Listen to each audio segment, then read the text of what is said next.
Եթե Բաքվի պահանջով կարելի է սահմանադրություն փոխել, պարոն Փաշինյան, ապա ինչու չի կարելի նույնը անել եկեղեցու հանդեպ։ Ազգային արժանապատվության յուրաքանչյուր դրսևորում ձեր եւ Ադրբեջանի համար սպառնալիք է։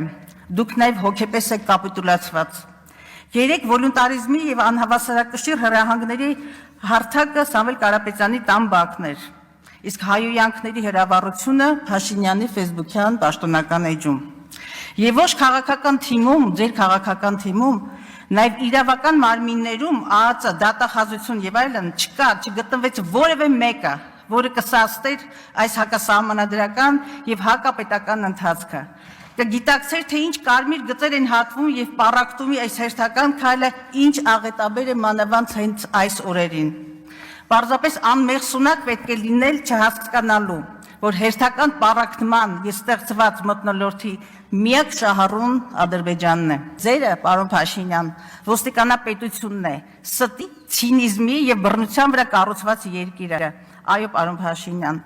արյան, ատելության եւ վախի այս շրջապտույտը այնուամենայնիվ չի կարող չավարտվել, ինչպես ամեն մի ռեժիմ։ Եվ իհարկե, գալու է պատասխան տալու ժամանակը։